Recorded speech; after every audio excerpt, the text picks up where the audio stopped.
Si ka evoluar shoqëria jonë nga 1910, pra nga rrëzimi i komunizmit deri më sot?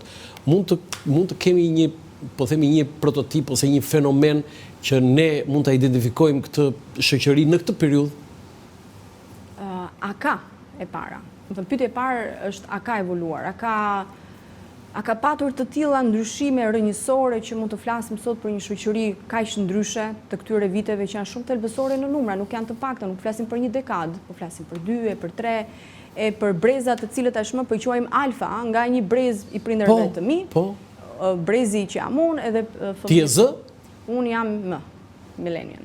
Millennial. Edhe tashmë kam djalin alfa. Z-ja është ata që janë 20-30 vjeç, unë jam te 40-ta.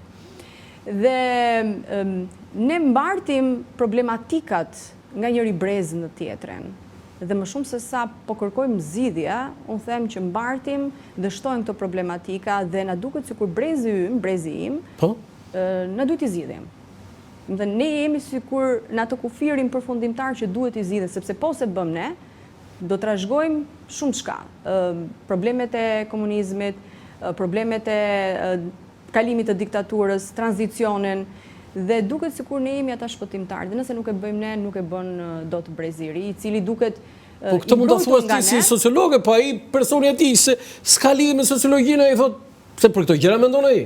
Kjo është një rishikim i jashtëm, një lloj perceptimi se si po funksionon shoqëria sot, duke marrë në konsiderat se si po e shpreh media, se si e paraqit Instati, se si tregohet tregu i punës, se si universitetet sot nuk po gëllojnë më nga zgjedhjet e studentëve. Pra kjo tregon një lloj momenti ku ne po ndalemi jo me vetëdije. Pra brezi nuk është se po e bën me vetëdije të plot. Ka marrë një plan strategji, siç bën një plan biznesi. Edhe atë se bëm, ne nuk është se bëjmë plane, sepse edhe e kemi si besytni që nuk duhet bëjmë plane se nuk na dalin, nuk duhet të qeshen sepse pastaj hidherohemi. Edhe për këtë gjë, si ishte kjo, do të thonë shqiptarë nuk bën plane. Nuk bën plane. Kjo është gjë e keqe apo jo? Nuk është gjë e mirë. Kjo është gjë e keqe. Është gjë e keqe. Ti duhet planifikosh që të arrish. Bësh plan që të synosh. Nuk bësh me skenar.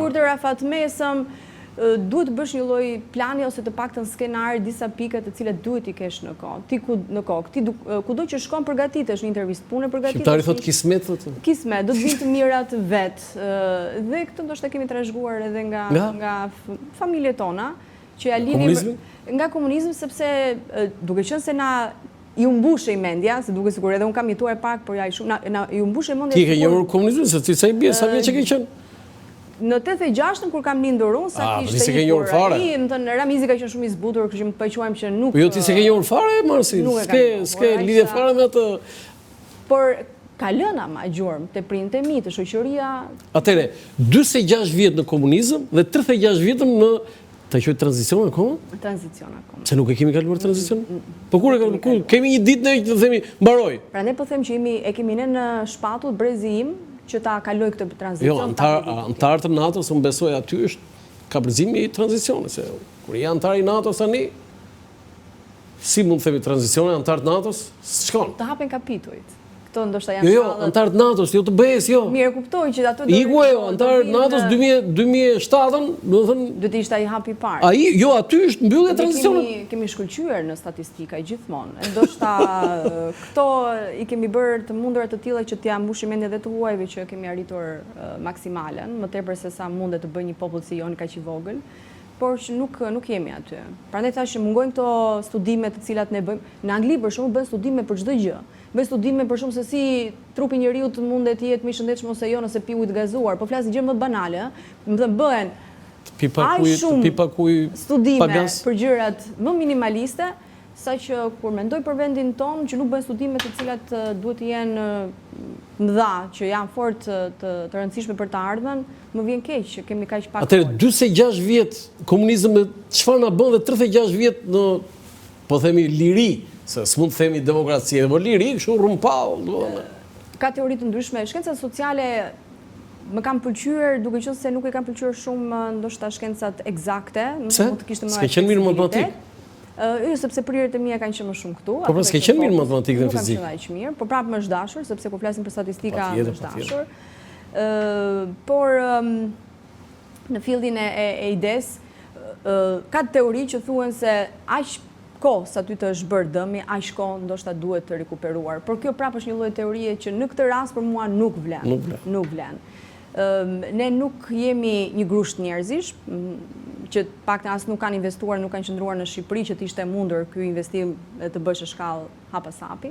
Dhe duke qenë se jemi shumë të çorientuar dhe pjesa më e madhe e shoqërisë ka mendjen te mbijetesa, ne nuk mundet të themi që okay, kanë mjaftuar këto vite dhe tani jemi gati të buzëqeshim si një qytetar europian me të gjitha shtyllët, pak me 3 shtyllat kryesore, siç është politika, arsimi dhe shëndetësia, në nivelet maksimale. Kemi disa fotografi dhe do ta gërshetojmë bisedën edhe me disa fotografi. Kjo është një klasë. Po.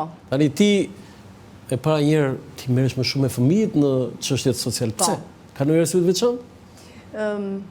Sepse ëndra ime në universitet ishte të merresha me gratë, mendoja që fuqizimi i grave është fuqizimi i fëmijëve, burrave njëkohësisht, një shoqërie më tej.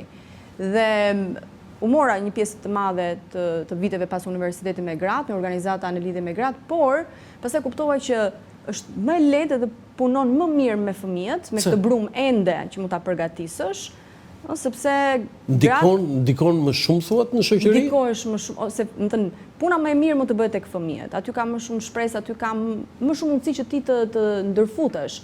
Prandaj edhe tani prindit kanë frikë kur flitet për fëmijët, do vendosen kamera, do bëhet ky ushqimi, hormonet e shumë të tjera, sepse e dinë që fëmijët duket sikur janë të pambrojtur dhe ata vetë si prindër nuk i mbrojnë dot. Prandaj unë them që kur punon për fëmijët.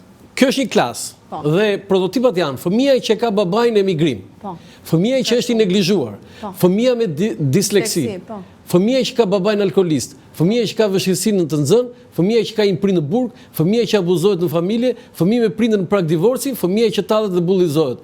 Dhe fëmia që doli babai nga amnistia. E shtojmë këtë. Po, dhe fëmia që doli, po, jo, ke shumë drejt, dhe tani ata fëmijë, a kanë një fëmijë kështu që s'ka ndonjë problem? Psikologët thonë të gjithë nga afër, po t'i shikojmë, po t'i studiojmë, gjejmë gjëra, gërmojmë. Me vërtet, do të thotë që nuk duhet të gërmojmë. Ti çfarë problemi ke për shembull ti me që të kam kaq afër? Po shumë kam. Çfarë problem ke ti? Për një periudhë kam pasur çështjen e perfeksionizmit. Si ishte kjo? Perfeksionizmit. Dohet të ishe gjërat sa më mirë ose hiç. Ua. Kjo ishte gabim? Kjo më ka ndikuar në cilësinë e jetës, sepse ne kemi shumë gjëra që ndoshta i bëjmë për një periudhë të shkurtër kohore dhe nuk po merrem tani me diagnoza që duhet kalojnë 6 muaj tjetër. Por në momentin që mua më ultet cilësinë e jetës, nuk më lejonte të shijoja, qoftë një gjë të vogël, qoftë diçka, një trajnim, një projekt të vogël, pra më shumë, këtë e ka çdo njeri, ideja për më shumë, por perfeksionizmi të bën që ti mos të jesh me këmbë në tokë, mos të jesh në këtë momente dhe të vuash, të kritikosh gjithkohës vetën. Veten. Po. Dhe kjo është gabim? Kjo është gabim. Nuk të lë të jesh i qetë. Dhe çfarë thon se do ti për veten tënde çfarë thua? E para u bëra ndërgjegjshme. Po ç'a ndodhi? Pse u bëra ndërgjegjshme? Sepse ndonjëherë marrim në konsiderat që kjo është gjë. Jo, ndikoi dikush apo? E shkruajmë edhe në CV për shembull. Unë punoj në presion të kohës. Edhe kjo tashmë është gabim. Ose u bëj 3 gjëra në një kohë dhe kjo tashmë thuhet që ndikon në cilësinë e jetës. Ta heqim këtë fjalën gabim se nuk është. Jo, ti ndihmon si sociolog e tjetër, po ty kush ndihmon si sociolog? Dikush ke një sociolog ti? Kam nevojë dhe unë për terapi. Ç'a thua më? Çdo kush ka nevojë për terapi Se ti mendon që unë kam nevojë për terapi? Sigurisht. Seriozisht e ke? Unë kam nevojë për terapi. Për çfarë? Fund emisioni do më thuash. Jo, do më thuash tani mua, tani. Ç'a kam nevojë? Të gjithë ne si shoqëri kemi nevojë për terapi. Terapi do të thotë. Jo, po ti fol për veten tënde, unë s'kam për shembull. Jam e bindur që po. Dikush më shumë e më pak. Çfarë për shembull, më thuaj ti mua si sociolog?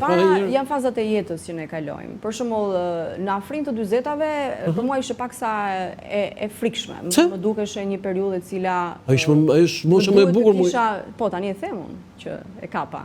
Po më përpara e vuaja sepse kemi shumë etiketime për këtë moshën që quhet, hyn në moshën e tretë. Kjo fjala. Jo, moshë mesme. E mesma. Jo e treta tani, avash tani. Jo e treta. Tani avash tani, s'ka mirë unë moshën. Ndjesia më tepër se sa termi i duhur.